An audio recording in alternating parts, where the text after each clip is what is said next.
ಧಾರವಾಡದಲ್ಲಿ ಯುವ ಕಾಂಗ್ರೆಸ್ನ ಪ್ರಧಾನ ಕಾರ್ಯದರ್ಶಿ ಫೈರೋಜ್ ಖಾನ್ ಅವರ ಬರ್ಬರ ಹತ್ಯೆ ಇಡೀ ರಾಜ್ಯವನ್ನೇ ಬೆಚ್ಚಿ ಬೀಳಿಸ್ತಾ ಇದೆ.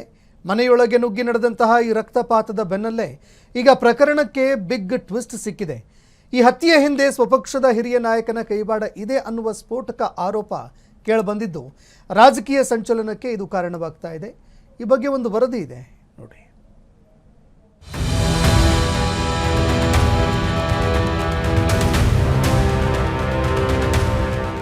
ಧಾರವಾಡದ ಹಾಶ್ಮಿ ನಗರದಲ್ಲಿ ನೆತ್ತರು ಹರಿದಿದೆ.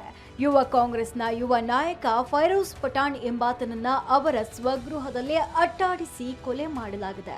ನಿನ್ನೆ ಸಂಜೆ 4 ಅಪರಿಚಿತ ದುಷ್ಕರ್ಮಿಗಳು ಮಾರಕಾಸ್ತ್ರಗಳಿಂದ ಫೈರೋಜ್ ಮನೆಗೆ ನುಗ್ಗಿ ಕೊಲೆಗೈದಿದ್ದಾರೆ.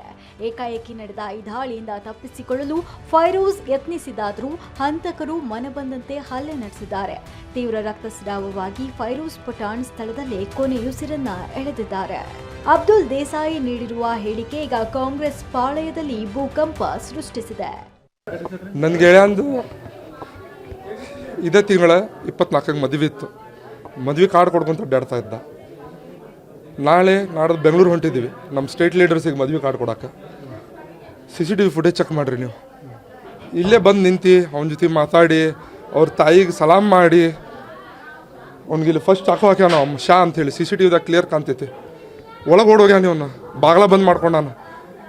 ಬಾಗ್ಲ ಹೊಡೆದ 5 ಮಂದಿ ಒಂದು ಮರ್ಡರ್ ಮುಗಿಸಿದ್ರು ಅವನಿಗೆ.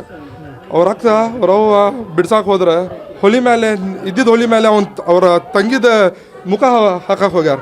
ಅಂಥ ಬಾರ್ಬರಿಕ್ ದುರ್ದೈವ ರಾಕ್ಷಸಗೂ ಮಾಡಲ್ಲ ಹಂಗೆ ಯಾರು. ಇದು ರಾಜಕೀಯ ಪ್ರಯುಕ್ತ ಹಾಗೂ ಹಳೆ ದ್ವೇಷ ಹಿನ್ನೆಲೆದು ಮಾಡಿದ್ದಾರೆ. ನಾವು 6 ತಿಂಗಳ ಹಿಂದೆ ಕಂಪ್ಲೇಂಟ್ ಕೊಟ್ಟಿವಿ ಕಮಿಷನರ್ ಆಫೀಸ್ದಲ್ಲಿ. ನಾನು ನಿಮಗೆ ಎಲ್ಲರೂ ಕಾಪಿ ಹಾಕ್ತೇನೆ. ನಾವು ಕಂಪ್ಲೇಂಟ್ ಕಾಪಿ ಕೊಟ್ಟಿದ್ದೀವಿ. ಮಾನ್ಯ ಕಮಿಷನರ್ ಸಾಹೇಬ್ರು ಇಲ್ಲೇ ಇದ್ದಾರೆ, ಅವ್ರು ಕೇಳಿ ನೀವು. ಕಂಪ್ಲೇಂಟ್ ಕಾಪಿ ಕೊಟ್ಟಿದ್ದೀವಿ. ನನಗೂ ಫೈರೋಜ್ ಪಠಾಣ್ಗೆ ಜೀವ ಬೆದರಿಕೆ ಇತ್ತು ಅಂತ ಹೇಳಿ ನೀವು ಕಂಪ್ಲೇಂಟ್ ಕಾಪಿಯಲ್ಲಿ ನೋಡಿ ಯಾರ್ದಾರ ಹೆಸರು ಹಾಕಿ ಅಂತ ಹೇಳಿ ಅವರೇ ಮಾಡಿಸಿದ್ದಾರೆ. ಇದು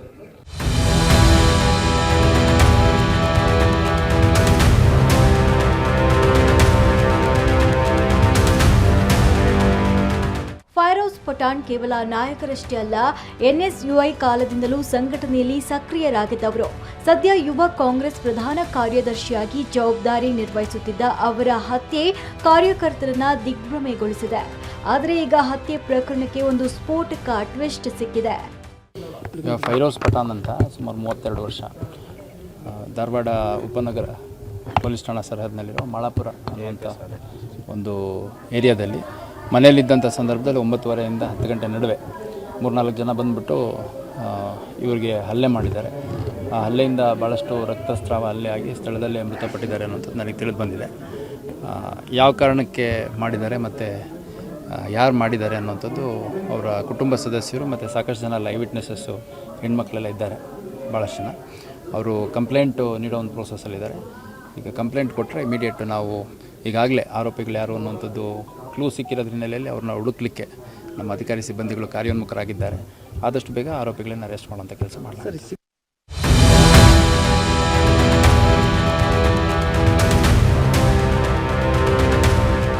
ಸದ್ಯ ಪೊಲೀಸರು ವೈಯಕ್ತಿಕ ದ್ವೇಷ, ರಾಜಕೀಯ ವೈರತ್ವ ಸೇರಿದಂತೆ ಎಲ್ಲ ಆಯಾಮಗಳಿಂದ ತನಿಖೆ ನಡೆಸುತ್ತಿದ್ದಾರೆ.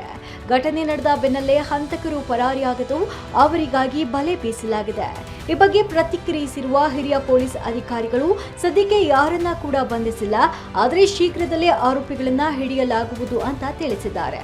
ಒಟ್ನಲ್ಲಿ ಧಾರವಾಡದಲ್ಲಿ ಯುವ ನಾಯಕನ ಹತ್ಯೆ ದೊಡ್ಡ ಮಟ್ಟದ ಚರ್ಚೆಗೆ ಹಾದಿ ಮಾಡಿಕೊಟ್ಟಿದೆ.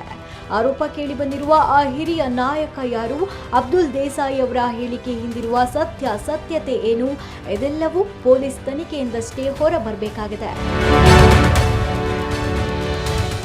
Manjunath, freedom TV, Dharwad. ಕ್ಷಣದ ಸುದ್ದಿಗಳಿಗಾಗಿ ಫ್ರೀಡಂ ಟಿವಿ ಸಬ್ಸ್ಕ್ರೈಬ್ ಮಾಡಿ, ಲೈಕ್ ಮಾಡಿ ಹಾಗೂ ಫಾಲೋ ಮಾಡಿ. ಹೊಸ ಸುದ್ದಿಗಳ ನೋಟಿಫಿಕೇಶನ್ಗಾಗಿ ಬೆಲ್ ಐಕಾನ್ ಮೇಲೆ ಕ್ಲಿಕ್ ಮಾಡಿ.